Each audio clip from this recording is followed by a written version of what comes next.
ಶ್ರೀ ಗುರುಭ್ಯೋ ನಮಃ. ಮಹಾಭಾರತ ಪ್ರವಚನ ಸರಣಿಯ 1178ನೆಯ ಅನುಶಾಸನ ಪರ್ವದ 111ನೇ ಭಾಗವನ್ನು ಇವತ್ತು ನಾವು ಕೇಳಬೇಕಾಗಿದೆ. ವಾವಿಳ್ಳಿ ರಾಮಸ್ವಾಮಿ ಶಾಸ್ತ್ರಿಗಳ ಪಾಠದಲ್ಲಿ ಈ ಭಾಗ ನನಗೆ ದೊರೆತಿಲ್ಲ.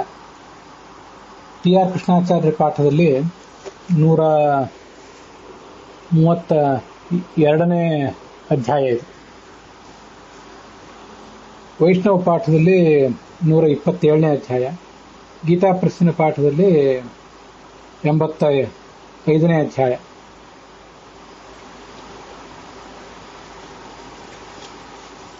ಚತುರ್ಮುಖ ಬ್ರಹ್ಮ, ಅಗ್ನಿ ಮತ್ತು ವರುಣನ ರೂಪದಲ್ಲಿದ್ದಂಥ ರುದ್ರ ಇವರೆಲ್ಲ ಯಾವ್ಯಾವ ಸಂತಾನಗಳನ್ನು ತಮ್ಮದನ್ನಾಗಿ ಮಾಡಿಕೊಂಡ್ರು ಅನ್ನೋದನ್ನು ನಾವು ಈ ಹಿಂದೆ ನೋಡಿದ್ದೀವಿ. ಚತುರ್ಮುಖ ಬ್ರಹ್ಮ ಯಜ್ಞವೊಂದನ್ನು ಮಾಡಲಿಕ್ಕೆ ತೊಡಗಿದ್ದ.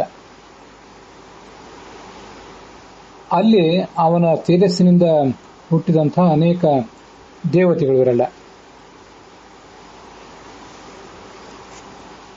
ಈ ಬ್ರಹ್ಮನೇ ಅಂಗಿರಸನನ್ನ ಅಗ್ನಿಯ ಮಗನನ್ನಾಗಿ ನಿರ್ಧರಿಸಿದ. ಕವಿ ಅವನನ್ನ ತನ್ನ ಮಗನನ್ನಾಗಿ ಆತ ಒಪ್ಕೊಂಡ. ವರುಣ ಅಂದರೆ ವರುಣನ ರೂಪದಲ್ಲಿದ್ದಂಥ ರುದ್ರ ಆತ ಭೃಗುವನ್ನ ತನ್ನ ಮಗನನ್ನಾಗಿ ಒಪ್ಪಿಕೊಂಡ ಅಂತ ಈ ಸಂಗತಿಗಳನ್ನು ಹಿಂದೆ ನೋಡಿದ್ವಿ. ಮುಂದೆ ಆ ವರುಣನ ಮಗನಾದಂಥ ಭೃಗು ತನ್ನ ಪತ್ನಿಯಾದಂಥ ಖ್ಯಾತಿಯಲ್ಲಿ ಖ್ಯಾತೌ ಭೃಗು ಪ್ರಸವ ಕರ್ಮಕೃತ ಸಂತಾನದ ಉತ್ಪತ್ತಿಯನ್ನು ಮುಂದುವರಿಸಿದ. ಅಂಗಿರಸರಿಂದ ಅಗ್ನಿಯ ಸಂತತಿ ಮುಂದುವರಿಯಿತು. ಬ್ರಹ್ಮಪುತ್ರನಾದಂಥ ಕವಿಯು ಕೂಡ ತನ್ನ ಸಂತಾನವನ್ನು ಬೆಳೆಸಿದ. ಈ ಎಲ್ಲ ಜ್ಞಾನಿಗಳಿಗೂ ಕೂಡ ಭೃಗು, ಅಂಗಿರಸ್ ಮತ್ತು ಕವಿ ಇವರೆಲ್ಲರಿಗೂ ಕೂಡ ಪ್ರಜಾನಾಂ ಪತಯ ಪ್ರಜಾಪತಿಗಳು ಅಂತಲೇ ಹೆಸರಿದೆ. ಇವರಿಗೆ ಸಂಬಂಧಪಟ್ಟದ್ದು ಈ ಜಗತ್ತಿನ ಪ್ರತಿಯೊಂದು ಸಂತಾನವೂ ಕೂಡ. ಭೃಗುವಿಗೆ 7 ಜನ ಮಕ್ಕಳಾದರು ಅಂತ ವರ್ಣಿಸ್ತಾರೆ.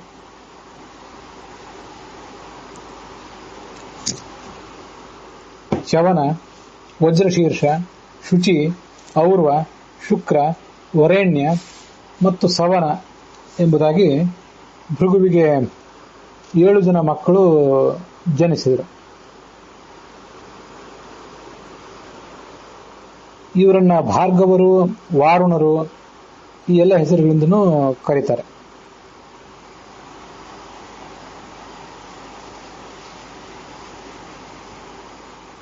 ಅವರ ವಂಶಕ್ಕೇನೆ ಸಂಬಂಧಪಟ್ಟವನು ಈ ಪರಶುರಾಮ ಕೂಡ. ಅದನ್ನ ಅವನಿಗೆ ಕಥೆ ಹೇಳ್ತಾ ಇದ್ದಂಥ ಈ ಋಷಿಗಳು ನೆನಪಿಸಿದರು. ಭಾರ್ಗವ ವಾರುಣ ಸರ್ವೇ ಯೇಷಾಂ ವಂಶೇ ಭವಾನಪಿ.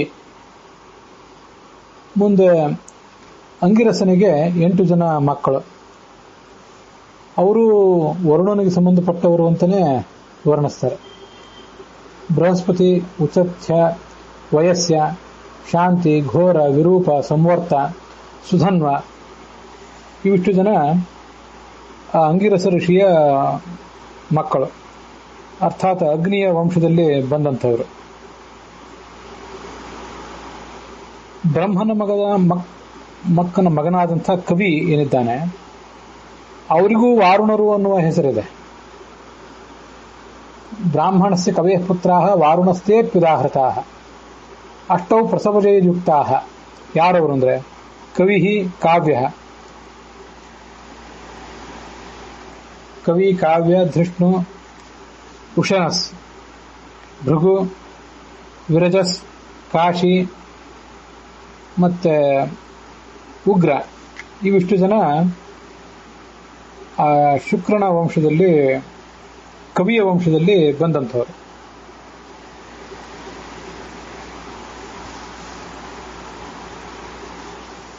ಇಲ್ಲಿ ಭೃಗು ಅಂತ ಏನು ಹೆಸರು ಬಂದಿದೆ, ಈ ಭೃಗು ಅನ್ನುವ ಹೆಸರು ಅಲ್ಲಿ ಹಿಂದೆ ಬಂದಂತಹ ಭೃಗು ಋಷಿ ಏನಿದ್ದ ಅವನಿಗಿಂತ ಭಿನ್ನವಾದದ್ದು ಅಂತ ನಾವು ಊಹಿಸಬಹುದಾಗಿದೆ. ರುದ್ರ ಈ ಕವಿಯನ್ನ ಭೃಗುವನ್ನ ಪುತ್ರನನ್ನಾಗಿ ಸ್ವೀಕಾರ ಮಾಡಿದ. ಆದ್ರಿಂದ ಭೃಗುವಿನ ವಂಶದಲ್ಲಿ ಹುಟ್ಟಿದವರಿಗೆ, ಕವಿಯ ವಂಶದಲ್ಲಿ ಹುಟ್ಟಿದವರಿಗೆ ಅವರೆಲ್ಲಿಗೂ ಕೂಡ ವಾರುಣರು ಅನ್ನುವ ಹೆಸರು ಬಂದಿತ್ತು.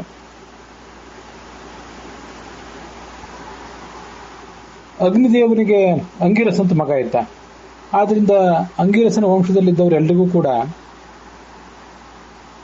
ಆಂಗಿರಸರು, ವಾರುಣರು ಅಂತಲೂ ಹೆಸರು ಬಂತು. ಯಾಕೆಂದ್ರೆ ಆ ವರುಣ ರೂಪಿಯಾದ ಮಹಾದೇವನಿಂದ ಅಂಗಿರಸ ಅನ್ನುವ ಮಗನನ್ನ ಅಗ್ನಿ ಪಡ್ಕೊಂಡಿದ್ದ.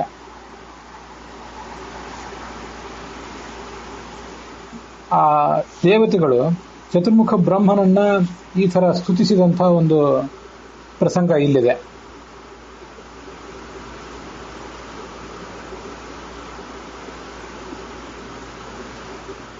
ಬ್ರಹ್ಮ ಪಿತಾಮಹ ಪೂರ್ವಂ ದೇವತಾಭಿಪ್ರಸಾದಿತಃ ಏನ್ ಹೇಳಿದ್ರು ದೇವತೆಗಳು. ಈ ಪ್ರಜಾಪತಿಗಳು, ಜಗತ್ತಿನ ಸಂತಾನದ ಮುಂದುವರಿಕೆಯ ಹೊಣೆಯನ್ನು ಹೊತ್ತಂತಹ ಈ ಪ್ರಜಾಪತಿಗಳು, ದೊಡ್ಡ ತಪಸ್ವಿಗಳು, ನಮ್ಮನ್ನೆಲ್ಲ ಉದ್ಧರಿಸ್ತಾರೆ. ಇವರು ಲೋಕವನ್ನು ಕೂಡ ರಕ್ಷಿಸ್ತಾರೆ. ಜ್ಞಾನದ ಪರಂಪರೆಯನ್ನು ಕೂಡ ಇವರೇ ಅವಿಚ್ಛಿನ್ನವಾಗಿ ಮುಂದುವರಿಯುವಂತೆ ಮಾಡ್ತಾರೆ. ಈ ಮಹರ್ಷಿಗಳು ಯಾವತ್ತೂ ದೇವತೆಗಳ ಪಕ್ಷಪಾತಿಗಳಾಗಿದ್ದಾರೆ. ಬ್ರಹ್ಮಚರ್ಯ ಮೊದಲಾದ ಗುಣಗಳನ್ನು ಆರಾಧಿಸಿದವರು. ದೇವತೆಗಳಿಗೂ ಬ್ರಾಹ್ಮಣರಿಗೂ ನೀನೇ ಜನಕನಾದವನು ಅಂತ ಚತುರ್ಮುಖನನ್ನ ದೇವತೆಗಳು ಸ್ತುತಿಸಿದರು. ಮರೀಚಿ ಮಾದಿತ ಕೃತ್ವ ಸರ್ವೇ ಚೈವಾಥ ಭಾರ್ಗವಾಹ ಕಶ್ಯಪನನ್ನ ಆರಂಭಿಸಿ ಭಾರ್ಗವರವರೆಗೆ ಎಲ್ಲರೂ ನಿನ್ನ ಮಕ್ಕಳು, ಹೀಗೆ ಕೆಲವರು ಅನುವಾದ ಮಾಡಿದ್ದಾರೆ. ಮರೀಚಿ ಋಷಿಗಳಿಂದ ಹಿಡಿದು ಅಂತ ಇನ್ನೊಂದು ಕಡೆ ಅನುವಾದ ಇದೆ. ಇವರೆಲ್ಲರೂ ನಿನ್ನ ಮಕ್ಕಳೇ ಆಗಿರುವುದರಿಂದ ಅವರೆಲ್ಲರನ್ನೂ ಕೂಡ ನೀನು ಮನ್ನಿಸಬೇಕು. ಈ ಪ್ರಜಾಪತಿಗಳೇ ಪ್ರಜೆಗಳನ್ನು ಸೃಷ್ಟಿಸ್ತಾರೆ. ಇದೆಲ್ಲ ಆ ದೇವತೆಗಳು ಚತುರ್ಮುಖ ಬ್ರಹ್ಮನನ್ನ ಸ್ತುತಿಸಿದಂತಹ ಒಂದು ಕ್ರಮ.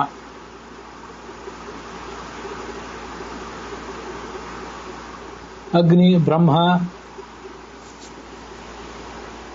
ಪಶುಪತಿ, ಶರ್ವ, ರುದ್ರ, ಈ ರುದ್ರನು ಮತ್ತು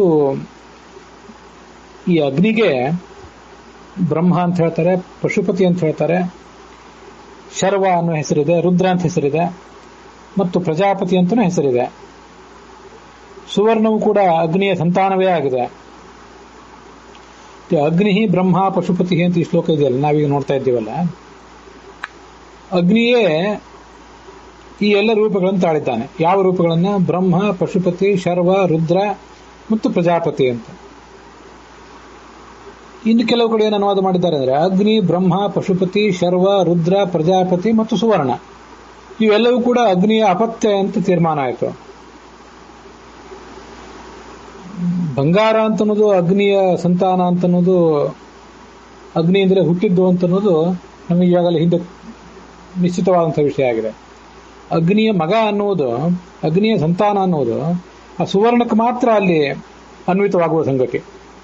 ಅಗ್ನೇಹೇ ಅಪತ್ಯಂ ಏತದ್ವೈ ಸುವರ್ಣಮಿತಿ ಧಾರಣ. ಅಗ್ನಿಯ ಮಗನೇ ಬ್ರಹ್ಮ, ಪಶುಪತಿ, ರುದ್ರ, ಪ್ರಜಾಪತಿ ಅಂತ ಹೇಳುವುದು ಸರಿಯಾದ ಅನುವಾದ ಅಲ್ಲ.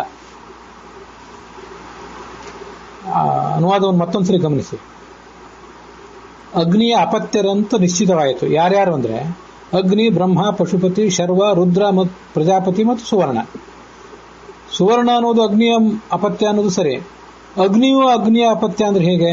ಅಗ್ನಿಯೇ ಅಗ್ನಿಯ ಮಗನ, ಬ್ರಹ್ಮನು ಅಗ್ನಿಯ ಮಗನ, ಪಶುಪತಿ, ರುದ್ರ ಇವರೆಲ್ಲ ಅಗ್ನಿಯ ಮಕ್ಕಳ. ಇದನ್ನ ಹೇಗೆ ಒಪ್ಪೋದು? ಅನುವಾದ ಸರಿ ಇಲ್ಲ. ಅಗ್ನಿಯನ್ನ ಬ್ರಹ್ಮ, ಪಶುಪತಿ, ಶರ್ವ, ರುದ್ರ ಮತ್ತು ಪ್ರಜಾಪತಿ ಸ್ವರೂಪ ಅಂತ ನಾವು ತಿಳ್ಕೊಳ್ಬೇಕು. ಇದು ಅಲ್ಲಿ ತಾತ್ಪರ್ಯ. ಅದರ ಅರ್ಥ ಏನು? ಇಲ್ಲಿ ಅಗ್ನಿ ಅಂದ್ರೆ ಎಲ್ಲರನ್ನು ಅಗಮ್ನಯತೀತಿ ಅಗ್ನಿ, ಸರ್ವರನ್ನೂ ಪ್ರೇರಿಸುವಂಥ ಪರಮಾತ್ಮ ಏನಿದ್ದಾನೆ ಅವನೇ ಅಗ್ನಿ. ಇಲ್ಲಿ ಆ ಅಗ್ನಿಯೇ ಚತುರ್ಮುಖ ಬ್ರಹ್ಮನಾಗಿದ್ದಾನೆ, ಪಶುಪತಿ ಅಂದ್ರೆ ರುದ್ರನಾಗಿದ್ದಾನೆ, ಶರ್ವ ರುದ್ರ ಇವೆಲ್ಲ ಪಶುಪತಿ ಬೇರೆ ಬೇರೆ ರೂಪಗಳು, ಮತ್ತು ಪ್ರಜಾಪತಿ ಸ್ವರೂಪನೂ ಕೂಡ ಆಗಿದ್ದಾನೆ. ಭೃಗು, ಅಂಗಿರಸ್ ಮೊದಲಾದ ಬೇರೆ ಬೇರೆ ಪ್ರಜಾಪತಿಗಳ ವರ್ಣನ ಇಲ್ಲಿ ಏನು ಬಂತು, ಆ ಎಲ್ಲ ರೂಪದಲ್ಲಿರುವಂಥವನು ಇದೇ ಪರಮಾತ್ಮನೇ ಆಗಿದ್ದಾನೆ. ಭೂಷಣ್ ಏಕರ್ಷೆ ಯಮ ಸೂರ್ಯ ಪ್ರಾಜಾಪತ್ಯ ವ್ಯೂಹರಶ್ಮೀನ್, ಇದು ಈಶಾವಾಸ್ಯ ಉಪನಿಷತ್ತಿನಲ್ಲಿ ಮತ್ತು ಬೃಹದಾರಣ್ಯಕ ಉಪನಿಷತ್ತಿನಲ್ಲಿ ಕೇಳಿಬರುವಂತಹ ಒಂದು ಮಂತ್ರ. ಭೂಷಣ್ ನೀನೇ ಸೂರ್ಯನಾಗಿದ್ದೆ, ಏಕರ್ಷೆ ಅಥರ್ವ ವೇದವನ್ನು ಕಂಡು ಹಿಡಿದಂಥ ಅದನ್ನು ಬೆಳಕಿಗೆ ತಂದಂಥ ಒಬ್ಬ ಋಷಿಯು ನೀನೇ ಆಗಿದ್ದೆ. ಯಮ ಸೂರ್ಯ ಇದಕ್ಕೆಲ್ಲ ನಮ್ಗೆ ಅರ್ಥ ಗೊತ್ತಿದೆ.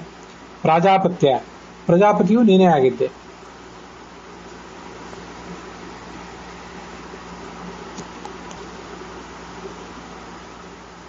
ಉಪನಿಷತ್ತಿನಲ್ಲಿ ಏನು ಪ್ರಾಜಾಪತ್ಯ ಅಂತ ಶಬ್ದ ಬಂತು, ಅಲ್ಲಿ ಆ ಶಬ್ದದಿಂದ ರುದ್ರನನ್ನು ನಾವು ತಗೊಳ್ಬಹುದು. ಅದಕ್ಕಿರುವಂತಹ ಬೇರೆ ಬೇರೆ ವ್ಯಾಖ್ಯಾನಗಳಲ್ಲಿ ಪ್ರಜಾಪತ್ಯ ಅನ್ನೋದಕ್ಕೆ ಏನು ಅರ್ಥ ಹೇಳಿದ್ದಾರೆ ಅದನ್ನು ಈ ಸಂದರ್ಭದಲ್ಲಿ ನಾನು ನೆನಪು ಮಾಡ್ಕೋತಾ ಇಲ್ಲ. ನೀನೇ ಪೂಷಾ ಸೂರ್ಯನಾಗಿದ್ದೆ, ದ್ವಾದಶಾದಿತ್ಯರಲ್ಲಿ ಒಬ್ಬ ಈ ಪೂಷಾ ಅಂತ. ಏಕರ್ಷೆ ಯಮ ಸೂರ್ಯ ಪ್ರಾಜಾಪತ್ಯ ಅಂದ್ರೆ ಶಿವ ಅಂತ ಅರ್ಥ ಮಾಡಬಹುದಲ್ಲಿ. ಅದರಂತೆ ಈ ಪರಮಾತ್ಮನೇ, ಅಗ್ನಿನಾಮಕನಾದ ಪರಮಾತ್ಮನೇ ಎಲ್ಲರಿಗೂ ಚೈತನ್ಯವನ್ನ ಪ್ರೇರಣೆಯನ್ನು ಕೊಡುವಂಥವನಾದ್ರಿಂದ, ಎಲ್ಲರೂ ಇವನಿಂದಲೇ ಚಲನೆಯನ್ನು ಹೊಂದಬೇಕಾದವರಾದ್ರಿಂದ ಅವನನ್ನೇ ಬ್ರಹ್ಮ, ಪಶುಪತಿ, ಶರ್ವ, ರುದ್ರ ಮತ್ತು ಪ್ರಜಾಪತಿ ಇತ್ಯಾದಿ ಶಬ್ದವಾಚ್ಯ ಅಂತ ತಿಳಿತಾರೆ ಜ್ಞಾನಿಗಳು.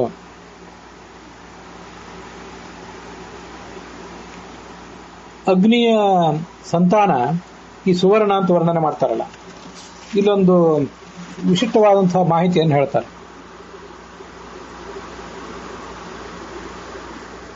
ಅಗ್ನಿ ಇಲ್ಲದೆ ಹೋದ್ರೆ ಅಗ್ನಿಯ ಪ್ರತಿಯಾಗಿ ಒಂದು ಸುವರ್ಣವನ್ನು ಇಡ್ತಾರಂತೆ. ಯಾಕಂದ್ರೆ ತಂದೆ ಇಲ್ಲದೆ ಹೋದಾಗ ಆ ತಂದೆಯ ಮಗ, ಅವನ ಮುಂದಿನ ಪೀಳಿಗೆ ವ್ಯಕ್ತಿ ಏನಿರ್ತಾನೆ ಅವನನ್ನಾದರೂ ಅಲ್ಲಿ ಇಟ್ಟುಕೊಂಡು ಆ ಕಾರ್ಯವನ್ನು ಮುಂದುವರಿಸ್ತಾ ಇರ್ತಾರೆ. ಅದಕ್ಕಾಗಿ ಅಗ್ನ್ಯಭಾವೇಚ ಕುರುವಂತಿ ವನ್ಯಸ್ಥಾನೇಶು ಕಾಂಚನಂ, ಹೀಗೆ ಬಂಗಾರವನ್ನು ಇಡುವುದು ಶಾಸ್ತ್ರದಲ್ಲಿ ಕಂಡಿದೆ ಅಂತ ಹೇಳ್ತಾರೆ. ಕುಶಸ್ತಂಭೆ ದರ್ಭೆಯ ಸಮೂಹದಲ್ಲಿ ಹೋಮ ಮಾಡ್ತಾರಂತೆ. ಯಾಕೆಂದ್ರೆ ಅಲ್ಲಿ ಬಂಗಾರ ಇದೆ. ಕುಶಸ್ತಂಭೆ ಜುಹೋತ್ಯಗ್ನಿಂ ಸುವರ್ಣೆ ತತ್ರ ಸ್ಥಿತೆ. ಈ ತರ ಎಲ್ಲ ಹೋಮ ಮಾಡಿದರೆ ಆಗ ಅಗ್ನಿ ಇದೆಲ್ಲ ತನಗೆ ಕೊಟ್ಟಂತ ಆಹುತಿ ಅಂತ ಸ್ವೀಕಾರ ಮಾಡ್ತಾನಂತೆ. ಭಗವಾಂಸ್ತತ್ರ ಮನ್ಯತೆ, ಇಲ್ಲಿ ನಡುವೆ ಒಂದೆರಡು ಮೂರು ಶ್ಲೋಕಗಳು ಉತ್ತರ ಭಾರತದ ಪಾಠದಲ್ಲಿ ಹೆಚ್ಚಾಗಿ ಕಾಣಿಸ್ತವೆ, ಬೇರೆ ಕೆಲವು ಪಾಠದಲ್ಲಿ ಇದ್ದಿರಬಹುದು.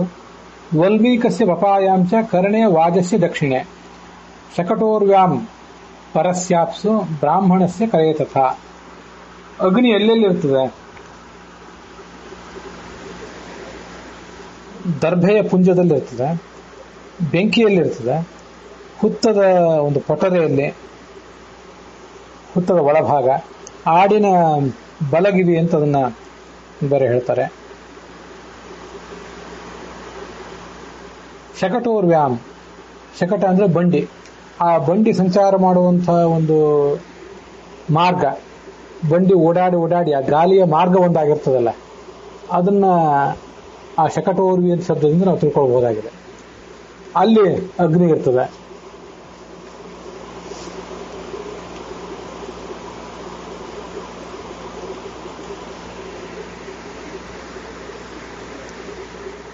ಮತ್ತೆ ಶ್ರೇಷ್ಠವಾದಂತಹ ಜಲಾಶಯಗಳಲ್ಲಿ ಪರಸ್ಯ ಅಪ್ಸು, ಬೇರೆಯವರ ಜಲಾಶಯ ಅಂತ ಕೆಲವು ಕಡೆ ಅನುವಾದ ಮಾಡಿದ್ದಾರೆ. ಶ್ರೇಷ್ಠವಾದ ಜಲಾಶಯ ಅಂತ ಇನ್ನೊಂದು ಅರ್ಥವೂ ಇದೆ. ಪರ ಅಂದ್ರೆ ಶ್ರೇಷ್ಠವಾದದ್ದು. ಬ್ರಾಹ್ಮಣಸ್ಯ ಕರೆ ತಥಾ, ಬ್ರಾಹ್ಮಣನ ಕೈಯ ಮಧ್ಯಭಾಗದಲ್ಲೂ ಕೂಡ ಅಗ್ನಿ ಇರ್ತದೆ. ಇದನ್ನೆಲ್ಲ ಜ್ಞಾನಿಗಳಾದವರು ವರ್ಣಿಸ್ತಾರೆ. ಮತ್ತೆ ಹೋಮವನ್ನು ಕೂಡ ಇಂಥ ಸ್ಥಳಗಳಲ್ಲಿ ಮಾಡಿದರೆ ಅಗ್ನಿಯಲ್ಲೇ ಹೋಮ ಮಾಡಿದಂತೆ ಆಗ್ತದೆ. ಇದನ್ನು ಅಗ್ನಿಯು ಸಮ್ಮತಿಸ್ತಾನೆ. ಇದೊಂದು ಮಹತ್ವದ ಅಂಶ ನಾವು ಗಮನಿಸಬೇಕಾದ್ದು. ಈಗ ನಾವು ಓದ್ತಾ ಇರುವಂಥ ಶ್ಲೋಕಗಳು ಎಲ್ಲ ಪಾಠದಲ್ಲೂ ಇಲ್ಲ. ಉತ್ತರ ಭಾರತದ ಪಾಠದಲ್ಲಿವೆ, ದಕ್ಷಿಣ ಭಾರತದ TR ಕೃಷ್ಣಾಚಾರ್ಯರ ಪಾಠದಲ್ಲಿದೆ. ಆದರೆ ವೈಷ್ಣವ ಪಾಠದಲ್ಲಿ ನಮಗಿದು ಕಂಡು ಬರಲಿಲ್ಲ. ಅಂತೂ ಅಲ್ಲಿ ಏನಿದ್ದದು ಅನ್ನೋದನ್ನು ಹೇಳಿದ್ದೇನೆ. ಇದಕ್ಕೆಲ್ಲದಕ್ಕೂ ಕೂಡ ನಮಗೆ ಸಂಪ್ರದಾಯವೇ ಮುಖ್ಯ ಆಗಬೇಕು. ಶಾಸ್ತ್ರದಲ್ಲಿ ಹೀಗೆ ಹೇಳಿದ್ದಾರೆ ಅಂತ ಹೇಳಿ ಅಗ್ನಿಯಲ್ಲಿ ಹೋಮ ಮಾಡ್ತಾರೋ ಇಲ್ವೋ ನಾನು ಅದನ್ನು ತಿಳ್ಕೊಳ್ಳಿಕ್ಕೆ ಪ್ರಯತ್ನ ಪಟ್ಟೆ. ಅಗ್ನಿಯಲ್ಲಿ ಹೋಮ ಮಾಡ್ತಾರೆ, ಆದರೆ ಸುವರ್ಣದಲ್ಲಿ ಹೋಮ ಮಾಡ್ತಾರೆ ಅಂತನ್ನೋದು ನಮಗೆಲ್ಲೂ ಕೂಡ ಕಂಡು ಬಂದಿಲ್ಲ ಅಂತ ಕೆಲವರು ಅಭಿಪ್ರಾಯಪಟ್ಟರು. ಬ್ರಹ್ಮನಿಂದ ಅಗ್ನಿ, ಅಗ್ನಿಯಿಂದ ಸುವರ್ಣ ಹೀಗೆ ಹುಟ್ಟಿದೆ. ಸುವರ್ಣವನ್ನು ದಾನ ಮಾಡಿದಾಗ ಸಕಲ ದೇವತೆಗಳನ್ನು ಕೂಡ ದಾನ ಮಾಡಿದಂತೆ. ಯಾವುದೇ ಕತ್ತಲೆ ಇಲ್ಲದ, ದುಃಖವಿಲ್ಲದಂತಹ ಒಂದು ಸದ್ಗತಿಯನ್ನ ಆ ಸುವರ್ಣ ದಾನ ಮಾಡಿದವನು ಪಡ್ಕೊಳ್ತಾನೆ.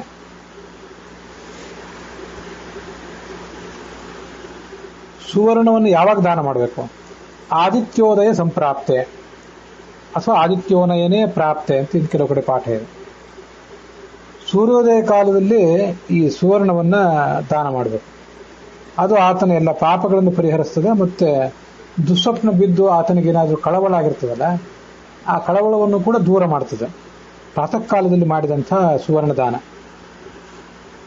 ಸೂರ್ಯೋದಯ ಆಗ್ತಾ ಇದ್ದಾಗಲೇ ಮಾಡಬೇಕು. ಇದನ್ನು ಸೂರ್ಯ ಹುಟ್ಟಿದ ಆದ ಮೇಲೆ ಮಾಡುವಂಥ ಸುವರ್ಣ ದಾನ ಅದು ಪಾಪಗಳನ್ನು ಪರಿಹರಿಸ್ತದೆ. ಮಧ್ಯಾಹ್ನದ ಹೊತ್ತು ಸುವರ್ಣ ದಾನ ಮಾಡಿದರೆ ಮುಂದೆ ಆಗುವ ಪಾಪಗಳು ಕೂಡ ಪರಿಹಾರ ಕಾಣುತ್ತವೆ. ಮನುಷ್ಯ ಅನೇಕ ಬಾರಿ ಮುಂದೆಯೂ ಕೂಡ ಪಾಪಗಳನ್ನು ಮಾಡ್ತಿರ್ತಾನೆ. ಮುಂದೆ ಅನೇಕ ಪಾಪಗಳನ್ನು ಮತ್ತೆ ನಮ್ಮಂಥವ್ರು ಮಾಡುವ ಸಾಧ್ಯತೆಯೇ ಹೆಚ್ಚು. ಹಾಗಿರುವಾಗ ಮುಂದೆ ನಾವು ಮಾಡಬಹುದಾದಂಥ ಪಾಪಗಳ ಸಾಧ್ಯತೆಯನ್ನು ಈ ಸುವರ್ಣದಾನ ನಿವಾರಿಸ್ತದೆ. ಪಾಪಗಳನ್ನು ಮಾಡುವ ನಮ್ಮ ಪ್ರವೃತ್ತಿಯನ್ನು ತಡೆ ಹಿಡಿತದೆ. ಮುಂದೆ ಖಂಡಿತವಾಗಿಯೂ ನಾವೇನು ಪಾಪಗಳನ್ನು ಮಾಡ್ತೇವೆ ಆ ಪಾಪಗಳಿಂದ ನಮಗೆ ಲೇಪ ಆಗದೆ ಇರುವಂತೆ ಈ ಸುವರ್ಣ ದಾನ ಮಾಡ್ತದೆ ಅಂತ ನಾವು ತಿಳ್ಕೊಳ್ಬೇಕಷ್ಟೆ. ಸಾಯಂಕಾಲ ದಾನ ಮಾಡಿದರೆ ಅಗ್ನಿ, ಸೋಮ ಇತ್ಯಾದಿಗಳ ಲೋಕಗಳನ್ನು ಪಡ್ಕೊಳ್ತಾನೆ. ಅಪ್ರತಿಮ ಪುಣ್ಯಶಾಲಿ ಎನ್ನುವಂಥ ಒಂದು ಕೀರ್ತಿ ಅವನಿಗೆ ಸಿಗುತ್ತದೆ. ಪುಣ್ಯಲೋಕಗಳಿಂದ ಎಂದೂ ಆತ ಚ್ಯುತನಾಗುವುದಿಲ್ಲ. ಎಷ್ಟು ಸಂಜನಯಿತ್ವ ಅಗ್ನಿಂ ಆದಿತ್ಯೋದಯನಂ ಪ್ರತಿ ದದ್ಯಾದ್ವೈ ವ್ರತಮುದ್ದೇಶ್ಯ ಸರ್ವಕಾಮಾನ್ ಸಮಷ್ಣುತೆ. ಸೂರ್ಯೋದಯದ ಸಂದರ್ಭದಲ್ಲಿ ಅಗ್ನಿಯನ್ನು ಪ್ರತಿಷ್ಠಾಪನೆ ಮಾಡಿ ಯಾವುದಾದ್ರೂ ವ್ರತವನ್ನು ಮಾಡುವ ಉದ್ದೇಶವನ್ನು ಇಟ್ಕೊಂಡು ಸುವರ್ಣ ದಾನ ಮಾಡಿದರೆ ಅವನಿಗೂ ಮಹಾಪುಣ್ಯವಿದೆ.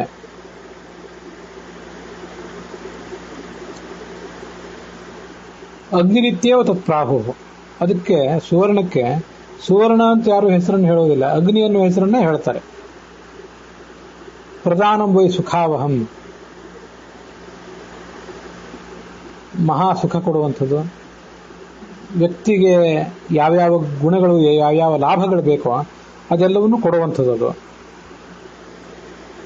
ಹೀಗೆ ಯುಧಿಷ್ಠಿರನಿಗೆ ಆ ಭೀಷ್ಮರು ಹೇಳಿದರು, ಸುವರ್ಣಕ್ಕೆ ಸಂಬಂಧಪಟ್ಟಂತ ಎಲ್ಲವನ್ನೂ ನಿನಗೆ ಹೇಳಿದ್ದೇನೆ. ನೀನು ಜ್ಞಾನಿಗಳಾದವರಿಗೆ ಸುವರ್ಣವನ್ನು ದಾನ ಮಾಡು. ಸುವರ್ಣದ ಉತ್ಪತ್ತಿ, ಅದರ ಮಹತ್ವ ಎಲ್ಲವನ್ನೂ ಕೂಡ ನಿನಗೆ ಹೇಳಿದ್ದೇನೆ. ವಸಿಷ್ಠರು ಪರಶುರಾಮನಿಗೆ ಹೇಳಿದ್ದುದು, ನಾನು ಭೀಷ್ಮ ನಿನಗೆ ಹೇಳ್ತಾ ಇದ್ದೇನೆ ಅಂತ ಯುಧಿಷ್ಠಿರನಿಗೆ ಆ ಕಥೆಯನ್ನ ಭೀಷ್ಮರು ಹೇಳಿ ಮುಗಿಸಿದರು. ಮುಂದಿನ ಅಧ್ಯಾಯದಲ್ಲಿ ಈ ತಾರಕಾಸುರನ ವಧದ ವರ್ಣನ ಕೇಳಿ ಬರ್ತದೆ. ಯುಧಿಷ್ಠಿರ ಅದನ್ನು ಕೇಳಿದ, ಸುವರ್ಣದ ಬಗ್ಗೆ ಹೇಳಿದ್ರೆ ತಾರಕಾಸುರನ ವಧೆಯ ಬಗ್ಗೆ ಹೇಳಿ. ಭೀಷ್ಮರು ಹೇಳಿದ್ರು, ಆ ಕೃತ್ತಿಕೆಯರು ಗರ್ಭವನ್ನ, ಆ ಶಿಶುವನ್ನ ಪೋಷಿಸಬೇಕು. ಆ ಥರ ಕೇಳ್ಕೊಂಡ್ರು ಅವರೆಲ್ಲ, ನೀವು ಈ ಕೆಲಸವನ್ನು ಮಾಡಿ ಅಂತೇಳಿ. ಅಪತ್ಯ ಭರಣಾಯವೈ, ಯಾಕೆಂದ್ರೆ ದೇವತೆಗಳಿಗೆ ಯಾರಿಗೂ ಕೂಡ ಆ ಕಾರ್ಯವನ್ನು ಮಾಡ್ಲಿಕ್ಕಾಗಲಿಲ್ಲ, ಆ ಮಗುವನ್ನು ಪೋಷಣೆ ಮಾಡುವ ಕಾರ್ಯ. ಕೃತ್ತಿಕಾ ದೇವತೆಗಳು ಮಾತ್ರ ಆ ಗರ್ಭವನ್ನು ತಾವು ಧರಿಸಿದರು. ಅಗ್ನಿಗೆ ಆ ಕೃತ್ತಿಕೆಯರ ಬಗ್ಗೆ ಬಹಳ ಸಂತೋಷವೂ ಆಯಿತು, ಅವ್ರ ಬಗ್ಗೆ ಪ್ರಸನ್ನತೆ ಬಂತು. ಆ ಗರ್ಭವನ್ನು ಅವರು ಪೋಷಿಸಿದರು. ತಮ್ಮ ಹೊಟ್ಟೆಯಲ್ಲಿ ಅವರು ಇಟ್ಕೊಂಡ್ರು ಅಂತ ಇಲ್ಲಿ ಕೆಲವರು ಅನುವಾದ ಮಾಡಿದ್ದಾರೆ. ಹೊಟ್ಟೆಯಲ್ಲಿ ಇಟ್ಕೊಂಡಿಲ್ಲದೆ ಹೋದರೂ ಕೂಡ ಆ ಹುಲ್ಲಿನ ಪೊದೆಯಲ್ಲಿ ಹುಟ್ಟಿದ್ದಂತಹ ಮಗುವನ್ನ ಅವರು ಎದೆ ಹಾಲು ಕೊಟ್ಟು ಪೋಷಿಸಿದ್ರಷ್ಟೇ. ಈಗ ನಾವು ತಿಳ್ಕೊಳ್ಬೇಕು.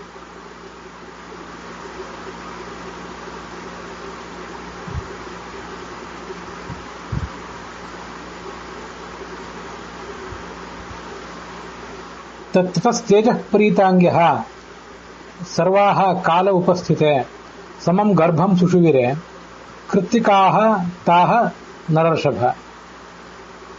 ಕೃತ್ತಿಕೆಯರು ಆ ಮಗುವನ್ನು ತಮ್ಮ ಗರ್ಭದಲ್ಲೇ ಇಟ್ಕೊಂಡಿದ್ರು ಅಂತ ಅಭಿಪ್ರಾಯ ಇದೆಯಲ್ಲ, ಆ ಅಭಿಪ್ರಾಯಕ್ಕೆ ಪೋಷಕವಾಗಿ ಹೀಗೂ ಕೆಲವು ಶ್ಲೋಕಗಳಿವೆ. ಅದರ ಬಗ್ಗೆ ನನಗೆ ಕೆಲವು ಗುಮಾನಿಗಳಿವೆ ಅಷ್ಟೇ. ಆದರೆ ಅಲ್ಲಿದ್ದದನ್ನ ಈಗ ಸದ್ಯ ಹೇಳ್ತೇನೆ. ಗರ್ಭ ಬೆಳೆಯಿತು ಆ ಕೃತ್ತಿಕೆಯರ ಗರ್ಭದಲ್ಲಿ. ಅದರಿಂದ ಅವರಿಗೆ ಬಹಳ ಕಸಿವಿಸಿ ಆಯಿತು. ಎಲ್ಲರೂ ಏಕಕಾಲದಲ್ಲಿ ಅದನ್ನು ಪ್ರಸವಿಸಿದರು. ಮಗು ಹೊರಗೆ ಬಂತು. ಆ ಪೃಥ್ವಿ ಆ ಶರೀರವನ್ನ, ಆ ಮಗುವಿನ ಶರೀರವನ್ನು ಮೊದಲು ಸ್ವೀಕಾರ ಮಾಡಿದ್ಲಂತೆ. ಪೃಥ್ವಿ ಪ್ರತಿಜಗ್ರಾಹ ಕೃತ್ತಿಕಾನಾಂ ಸಮೀಪತಃ ದಿವ್ಯಂ ಶರವಣಂ ಪ್ರಾಪ್ಯ ವವೃಧೆ ಪ್ರಿಯದರ್ಶನಃ.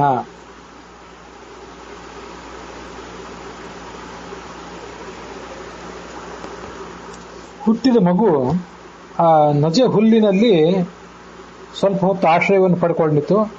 ಅಲ್ಲಿಯೇ ಅದು ಬೆಳೀಲಿಕ್ಕೆ ತೊಡಗಿತು ಕೂಡ.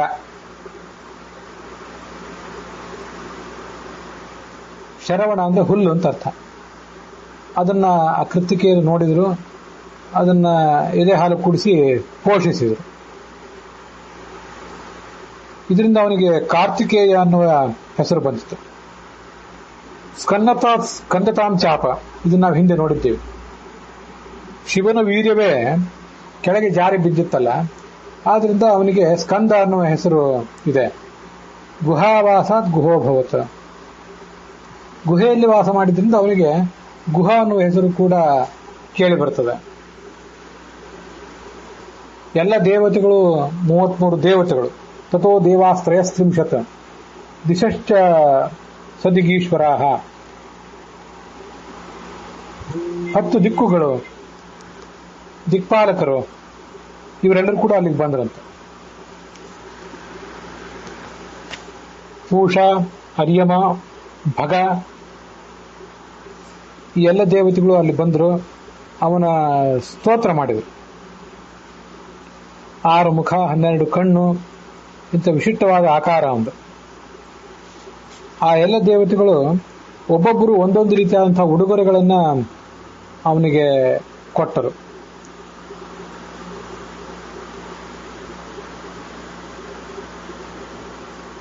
ಸಣ್ಣ ಬಾಲಕ ಆದ್ರಿಂದ ಆಟ ಆಡ್ಲಿಕ್ಕೆ ಬೇಕಾದಂತಹ ಕ್ರೀಡಾ ವಸ್ತುಗಳನ್ನು, ಕ್ರೀಡತಃ ಕ್ರೀಡನೀಯಾನಿ ದದುಹು ಪಕ್ಷಿಗಣಾಶ್ಚ,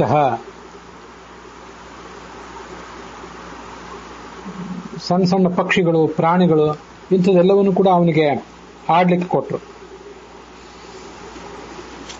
ಇಲ್ಲಿ ಕೆಲವು ಕಡೆ ಅದನ್ನ ಹೀಗೆ ಅನುವಾದ ಮಾಡ್ತಾರೆ, ಆಟದ ಸಾಮಾನುಗಳನ್ನು ಕೊಟ್ಟವರು ಯಾರು? ಪಕ್ಷಿಗಳೇ ಆಟದ ಸಾಮಾನವನ್ನು ಕೊಟ್ಟರು ಅಂತ ಕೆಲವು ಕಡೆ ಅನುವಾದ. ಪಕ್ಷಿಗಳು ಕೊಟ್ಟದ್ದಲ್ಲ, ದೇವತೆಗಳು ಕೊಟ್ಟರು ಪಕ್ಷಿ ಸಮೂಹವನ್ನ ಮತ್ತು ಆಟದ ಆಟಿಕೆಗಳನ್ನ, ಇವೆಲ್ಲವನ್ನೂ ಕೊಟ್ಟರು ಅಂತ ಇನ್ನೊಂದು ಕಡೆ ಅನುವಾದ ಇದೆ.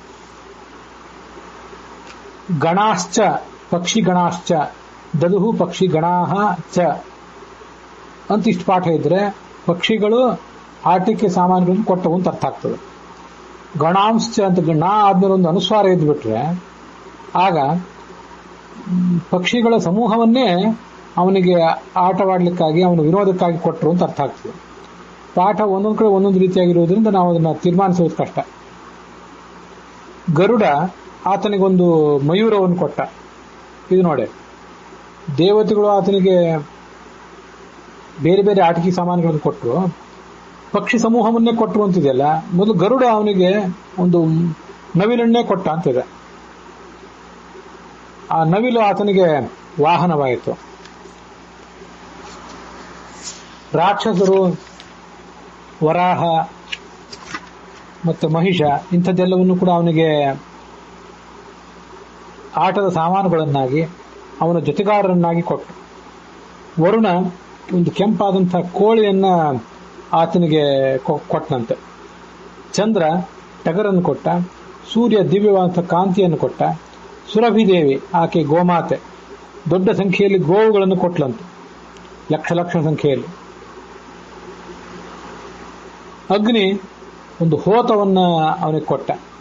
ಭೂಮಿ ಅನೇಕ ಹೂ ಪುಷ್ಪ ಮೊದಲಾದವುಗಳನ್ನು ಆತನಿಗೆ ಕಾಣಿಕೆಯಾಗಿ ಕೊಟ್ಲು. ಸುಧನ್ವ ಅಂತ ಬಂತು. ಸುಧನ್ವ ಅಂದ್ರೆ ಹಿಂದೆ ನಾವು ನೋಡಿದಂಥ ಒಬ್ಬ ಋಷಿ. ಅವನು ಆ ಕಾವ್ಯ ಮೊದಲಾದವರು ಋಷಿಗಳ ಬಗ್ಗೆ ಹಿಂದೆ ವರ್ಣನೆ ಬಂದಿತ್ತು. ಅದರಲ್ಲಿ ಒಬ್ಬ ಋಷಿ ಈತನೆ ಅಂತ ನಾವು ತಿಳ್ಕೊಳ್ಬಹುದು. ಇಲ್ಲಿ ಬಂದಂತ ಸುವರ್ಣ ಸುಧನ್ವ. ಅಗ್ನಿ ವಂಶದಲ್ಲಿ ಬಂದಂಥವರು. ಅಗ್ನಿಯ ಮಗ ಅಂಗಿರಸನ ಮಕ್ಕಳೇ ಬೃಹಸ್ಪತಿ, ಉತಥ್ಯ, ಪಯಸ್ಯ, ಶಾಂತಿ, ಘೋರ, ವಿರೂಪ, ಸಂವರ್ತ ಮತ್ತು ಸುಧನ್ವ. ಆ ಸುಧನ್ವ ಇಲ್ಲಿಗೆ ಬಂದು ತನ್ನ ಉಡುಗೊರೆಯನ್ನು, ಒಂದು ಗಾಡಿಯ ರೂಪದ ಉಡುಗೊರೆಯನ್ನು ಕೊಟ್ಟ. ದೊಡ್ಡ ರಥವನ್ನು ಕೂಡ ಕೊಟ್ಟ. ವರುಣ ದೊಡ್ಡ ದೊಡ್ಡ ಆನೆಗಳನ್ನ, ಸರ್ಪಗಳನ್ನ ಕೊಟ್ಟ ಅವನಿಗೆ. ಇಂದ್ರ ಸಿಂಹಗಳನ್ನ, ಹುಲಿಗಳನ್ನ ಆಟದ ಸಾಮಾನನ್ನಾಗಿ ಆತನ ಜೊತೆಗಾರರನ್ನಾಗಿ ಕೊಟ್ಟ. ರಾಕ್ಷಸರಲ್ಲಿ ಬಂದು ಅನೇಕ ಮಾಂಸಾಹಾರಿ ಪ್ರಾಣಿಗಳನ್ನ ಆತನಿಗೆ ಕೊಟ್ಟರು. ಅನೇಕ ಜನ ರಾಕ್ಷಸರು ಮತ್ತು ಅಸುರರೆಲ್ಲ ಈ ಕುಮಾರಸ್ವಾಮಿಯ ಅನುಯಾಯಿಗಳು. ಇಲ್ಲಿ ಒಂದು ಸಂಗತಿಯನ್ನು ನಾವು ತಿಳ್ಕೊಳ್ಬಹುದು. ಅನೇಕ ಜನ ಅವನಿಗೆ ಅನುಯಾಯಿಗಳೇನಾಗಿದ್ರಲ್ಲ, ರಾಕ್ಷಸಾಸುರ ಸಂಘಾಶ್ಚ ಯೇ ಅನುಜಗ್ಮುಹು ತಮೀಶ್ವರಂ. ಅದರಲ್ಲಿ ಕೆಲವರು ಸಾತ್ವಿಕರಾದವರು ಇರ್ತಾರೆ, ಕೆಲವರು ತಾಮಸರಾದವರು ಇರ್ತಾರೆ. ಕುಮಾರಸ್ವಾಮಿ ಬಹಳ ದೊಡ್ಡ ದೇವತೆ ಇರಬಹುದು, ಆದರೆ ಅವನ ಅನುಚರರಲ್ಲಿ ಇದ್ದಂಥವರೆಲ್ಲರೂ ಸಾತ್ವಿಕರೇ ಇರೋದಿಲ್ಲ. ಕೆಲವರು ದುಷ್ಟಚೇತನರು ಕೂಡ ಆತನ ಜೊತೆಗೆ ಇರ್ತಾರೆ. ಇದು ಕುಬೇರನ ಜೊತೆಗೂ ಹೀಗಿರ್ತಾರೆ.